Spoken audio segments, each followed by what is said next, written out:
হাসির গল্প সিরিজে তৃতীয় যে গল্পটি আজ উপস্থাপিত করতে চলেছি তা হল সাহিত্যিক নারায়ণ গঙ্গোপাধ্যায়ের ঘণ্টাদার কাবলু কাকা। নির্মল হাস্যরসের এই নিছক বিনোদন আমাদের কর্মক্লান্ত জীবনে একটুখানি ফুরফুরে হাওয়া। এই গল্পটি আপনাদের আনন্দ দেবে এটি আমি নিশ্চিত করে বলতে পারি। শুরু করছি গল্প ঘণ্টাদার কাবলু কাকা, ভোজন রসিক। ঘণ্টাদা বললে, ভীষণ প্যাঁচে পড়ে গেছি রে প্যালা, চোখে সর্ষের ফুল দেখছি আমি। কি হলো তোমার? সর্ষের চাষ করছো নাকি আজকাল? আমি উৎসাহিত হয়ে বললুম, তোমার অসাধ্য কাজ নাই। তুমি পাটের দালালি করেছো, ঝোলা গুড়ের ব্যবসা করছো, সিনেমায় জনতার দৃশ্যে অভিনয় করেছো, বাজি রেখে কাঁচা ডিম খেতে গিয়ে বমি করেছো, পোড়ো বাড়িতে ভূত দেখতে গিয়ে ভিড়মি খেয়েছো, শেষকালে কি সর্ষের চাষ আরম্ভ করে দিলে? থাম, মেলা বকিসনি। নাকটাকে পান্তুয়ার মতো করে ঘণ্টাদা বললে, আমি মরছি নিজের জ্বালায়, উনি এদিকে এলেন ইয়ার্কি দিতে। হয়েছে কি জানিস, আজই খবর পেলুম বিকেলের গাড়িতে কাশির কালু কাকা আসছেন। সে তো খুবই ভালো কথা। আমি আরও উৎসাহ বোধ করলুম। কাশি থেকে যখন আসছেন তখন নিশ্চয়ই কিছু চমচম আর গজা নিয়ে আসছেন। আমিও খাবো বিকেলে। সে গুড়ে বালি, বুঝলি, সে জাগারিতে স্রেফ স্যান্ড। ঘণ্টাদা কথাটার ইংরেজি অনুবাদ করে নিলে। কাশি থেকে গজা চমচম নিশ্চয়ই আনবেন, কিন্তু সে আর হাওড়া পর্যন্ত পৌঁছলে হয়। মোগল সরাইয়ের আগেই কাবলু কাকা ওগুলোকে সাবার করে ফেলবেন। গলা নামিয়ে ঘণ্টাদা বললে, কাবলু কাকা ভীষণ খেতে ভালোবাসেন জানিস, একটা আস্ত পাঁঠা খেয়ে নেন একেবারে। ল্যাচ ট্যাচ সিংটিং শুদ্ধ? আমি জানতে চাইলুম। চুপ কর, বাজে বকিসনি। আমাকে একটা ধমক দিয়ে ঘণ্টাদা বললে, তা কথাটা যে একেবারে মন্দ বলেছিস তাও নয়। কাবলু কাকা যা খাদক, পাঁঠার শিং তো দূরে থাক, বেঁধে দিলে গলার দড়ি গাছটাও বোধহয় খেয়ে নেবে। বিশ্বখাদক, বুঝলি পেলা, বিশ্বঘাতক। 3 দিন থাকবেন, আর এই 3 দিনের মধ্যে আমাকেও খেয়ে যাবেন, তুই দেখে নিস। সত্যি বলতে কি, কথাটা আমার বিশ্বাস হলো না। ঘণ্টাদার মতো অখাদ্য জীব আমি দেখিনি। কালোবাজারি করে বেশ টাকা জমিয়েছে, কিন্তু একটা টাকাও খরচ করবে না। পাড়ার ছেলেরা একটা ভালো কাজে চাঁদা চাইতে গেলে লাঠি নিয়ে তেড়ে আসে। বাজারে গিয়ে মরা মাছ কুড়িয়ে আনে, সস্তায় কেনে পচা আলু। কাবলু কাকা যত দিকপাল খাইয়েই হোক, ঘণ্টাদাকে খাওয়া মোটেই সম্ভব। ঘণ্টাদা বুক ভাঙা দীর্ঘশ্বাস ফেলল। যাই দেখি বাজারে, 2 মাংস, 3 মাছ আর 4 ঘি আনি গে। এই 3 দিনে যদি আমার 200 টাকা খসি না যান, তাহলে আমার নামে কুকুর পুষিস পেলা। তোমার নামে কুকুর পুষলে লজ্জায় কুকুর সুইসাইড করবে, আমি মনে মনে বললুম। তারপর জিজ্ঞাসা করলুম, তা তোমারই বা কি হলো ঘণ্টা? তুমি বা খামকা কাবলু কাকার জন্যে এত অপব্যয় করছো কেন? আরে করছি কি সাধে, কাবলু কাকার ছেলে পুলে নেই, বিষয় সম্পত্তিও অঢেল।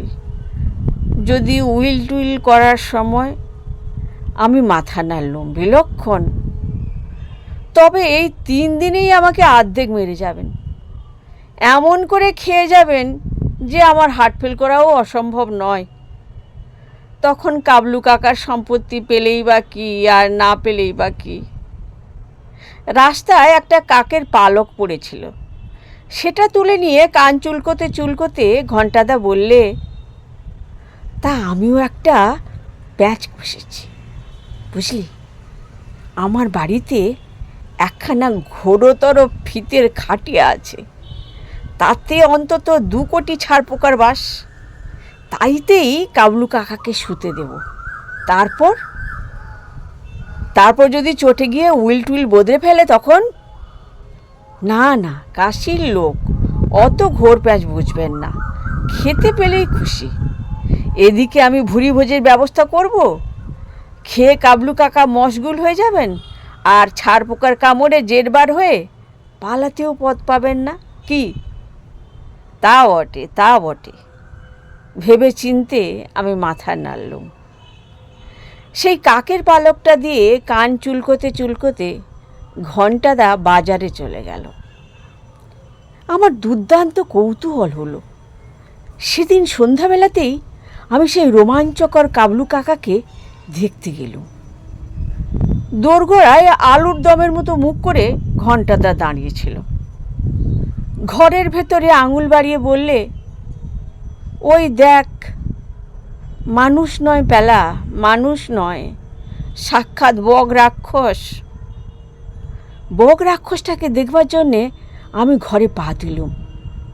একটা টেবিলের ওপরে প্রকাণ্ড একটা বারকোষ দেখা দিল, আর তার ওপর দেখা গেল 100 খানেক লুচি, আর কিচ্ছু না। হঠাৎ লুচির স্তূপের উপাস থেকে প্রকাণ্ড একখানা হাত বেরিয়ে এসে খান 10 আন্দাজ একসঙ্গে তুলে নিলে। খচ খচ করে লুচি চিবোবার আওয়াজ পাওয়া গেল, কিন্তু তবু কাউকে দেখতে পাচ্ছি না। ভৌতিক কাণ্ড নাকি? আবার সেই প্রকাণ্ড হাতখানার আবির্ভাব এবং খান 15 লুচির তিরোধান। তারপর লুচির পাহাড়টা একটু নিচের দিকে নামতে কাবলু কাকাকে দেখা গেল। বাপরে, কি চেহারা! ওজন বোধহয় মঞ্চারেক হবে। মুখখানা একেবারে ঢাকাই জ্বালা। চেহারা দেখে মনে হলো একটা আস্ত পাঁঠা তো তুচ্ছ ব্যাপার, নগদ একটা ঘোড়া খাওয়াও অসম্ভব নয় কাবলু কাকার পক্ষে। কিন্তু চেহারা অমন জগঝম্প হলে কি হয়, লোকটির মেজাজ ভালো। আমাকে দেখে একগাল হাসলেন। তুমি আবার কে হে? কোথায় থাকো? আমার হাত পা পেটের মধ্যে ঢুকে যাচ্ছিল। কাবলু কাকার হাসি দেখে কেমন সাহস এলো গায়ে। বললুম, আমার নাম প্যালারাম বাড়ুজ্জে, আমি পটলডাঙ্গায় থাকি। ততক্ষণে ছোলার ডালের মতো মুখ করে ঘণ্টাদা আমার পাশে এসে দাঁড়িয়েছে, দেখছে লুচির পরমাগতি। ওর একটা বুক ভাঙা দীর্ঘশ্বাসও আমি শুনতে পেলুম। কাবলু কাকা থাবা দিয়ে আধসেটটা কুমড়োর ছক্কা মুখে তুললেন। ঘণ্টাদার মুখটাও কুচকে টুচকে প্রায় কুমড়োর ছক্কার মতো হয়ে গেল। কাবলু কাকা ভরা মুখে বললেন, তুমি এত রোগা কেন? আগে পালা জ্বরে ভুগি, আর বাসক পাতার রস খাই। আরে দূর, পালা জ্বর! জুদ মতো খেতে জানলেও পালা জ্বর ল্যাজ তুলে পালাবে। শোনো, এক কাজ করবে, সকালে উঠে চা খাও। খেও না আর, ওতে কোনো ফুড ভ্যালু নেই, অনর্থক শরীর নষ্ট। তার চেয়ে ভোরে উঠেই 1 পোয়া খাঁটি গাওয়া ঘি চোঁচো করে খেয়ে নেবে। 1 পোয়া খাঁটি গাওয়া ঘি! আমার চোখ কপালে উঠল। আর বেশি কি, আমি তো আধসের করে খাই। ওরে ঘণ্টা, আমার ঘিয়ের ব্যবস্থা করে রাখিস কাল, মনে থাকবে? ঘণ্টাদা মাথা নাড়ল। মনে থাকবে মানে? সারা রাত বেচারার ঘুম হলে হয়। আর শোনো, 2 বেলা 2টো করে মুরগির রোস্ট, সেরটাক দাঁতখানি চালের ভাত, আর 2 সের করে দুধ খাবে। তুমি ছেলে মানুষ, তাই লঘুপথ্য দিলুম। আমি 6টা করে মুরগি খাই, 3 সের চালের ভাত লাগে, আর 6 সের করে দুধ খেয়ে থাকি। ঘণ্টা, মনে থাকবে তো? ঘণ্টা তার হাত পা কাঁপছিল, গলা দিয়ে কেমন একটা আওয়াজ বের করলো। তার হয়ে আমিই জবাব দিলুম, নিশ্চয়ই থাকবে, হাজারবার থাকবে, ঘণ্টাদের মেমোরি খুব ভালো। ঘর থেকে বেরিয়ে আসতে আসতে ঘণ্টাটা ধরা গলায় আমায় বললে, কী রকম বুঝছিস বেলা? সঙ্গীন। খাওয়ার যা লিস্টি দিচ্ছে, যোগুবাবুর বাজারে কুলুবে না, গড়িয়াহাট মার্কেটে যেতে হবে। এই 3 দিনেই আমি ফতুর হব। পেলা, আমায় রাস্তায় দাঁড়াতে হবে। ইচ্ছে হলো বলি, কালোবাজারি করে কয়েক লাখ টাকা তুমি জমিয়েছ, কাবলু কাকাই হচ্ছে তোমার আসল দাওয়াই। কিন্তু অনর্থক ঝগড়া করে কি হবে? ঘণ্টাটা মুড়ি ঘণ্টার মতো মুখ করে বললে, তবে সেই দুর্ধর্ষ খাটখানাটি আছে, আর দুর্ধর্ষ ছাড়বো কাও। এখন ওরা যদি ম্যানেজ করতে পারে তবেই। হ্যাঁ, আপাতত ওটাই তোমার ভরসা বলে ঘণ্টাদার কাছ থেকে আমি বিদায় নিলুম। সকালে উঠে সবে লজিকের বই খুলে বসেছি। কি যে মুশকিল, ওই বারবার আর শিলারেন্ট আমার কিছুতেই মনে থাকে না। হঠাৎ দ্বার প্রান্তে ঘণ্টাদার মুখখানা তখন ডিমের কারির মতো হয়ে গেছে। কেঁদে ঘণ্টাদা বললে, পেলা, সর্বনাশ হয়েছে রে, এবার আমার ফাঁসি হবে। কি? খাওয়ার বহর দেখে রেগে মেগে তুমি কাবলু কাকাকে খুন করেছ? জানিস তো আমি একটা আরশোলাও মারতে পারিনি। তাহলে খামকা তোমার ফাঁসি হবে কেন? বরাত পেলা, সে বরাত। কাবলু কাকা মারা গেছেন। হ্যাঁ? তাছাড়া আর কি? আর ওই 2 কোটি ছাড় পোকা, জানিস তো ওদের হাতে কারো রক্ষা আছে? নির্ঘাত ওদের কামড়ে কাবলু কাকা পটল তুলে বসেছেন।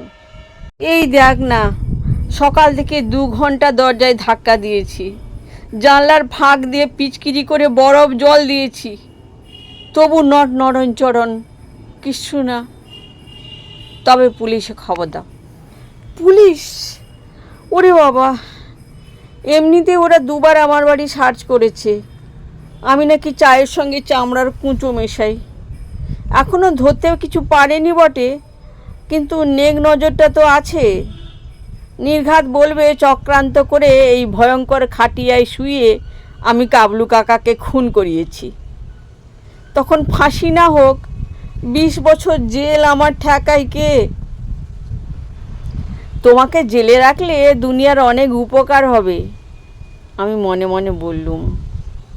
মুখে সাহস দিয়ে বললুম, চলো দেখি, যাই একবার, বুঝে আসি ব্যাপারটা। যেতে যে আমার পা সরছে না রে পেলা। তবু যেতেই হবে, আমি কঠোর হয়ে বললুম। সেই ভয়াবহ কাঠে শোয়াবার সময় মনে ছিল না? চলো বলছি। আমি প্রায় জোর করে ঘন্টা দেখে টেনে নিয়ে গেলুম। কিন্তু বসবার ঘরে ঢুকে আমরা ভূত দেখলুম। ভূত নয়, সশরীরে কাবলু কাকা বসে, সামনে একটা কাঁচের গ্লাস, তাতে আধসে আন্দাজ গাওয়া ঘি, একটু একটু করে পরম আরামে চুমুক দিচ্ছেন কাবলু কাকা। আমাদের দেখেই তিনি হাসলেন, বললেন, এই যে ঘন্টা, কোথায় গিয়েছিলি? কাল রাতে যা ঘুমিয়েছি, সুপারব, তাই উঠতে আজ একটু দেরি হয়ে গেল। ঘন্টাতে একবার হাঁ করলো, কিন্তু মুখ দিয়ে কোনো আওয়াজ বেরুলো না। কাবলু কাকা ঘিয়ের গেলাসে চুমুক দিয়ে বললেন, চর্বি একটু বেশি হয়েছে শরীরে, রাত্রিরে তাই ভালো ঘুম হয় না, কেমন গা জ্বালা করে। কিন্তু কাল সারা রাত কারা যেন মোলায়েমভাবে গা চুলকে দিয়েছে, সে কি আরাম! 1 বছরের মধ্যেও আমার এমন নিটোল ঘুম হয়নি। তাই উঠতে একটু দেরি হয়ে গেল আজ। আমি ভাবছি কি জানিস ঘন্টা, 3 দিন কেন, মাসখানেক থেকে যাব তোর এখানে। হঠাৎ গো গো করে আওয়াজ। ঘণ্টাদা কপাত ধরণী তলে। কি হলো, ঘণ্টার আবার মৃগী আছে নাকি? আমি বললুম, মৃগী নয়, আপনি 1 মাস ওর কাছে থাকবেন জেনে আনন্দে মূর্ছা গেছে।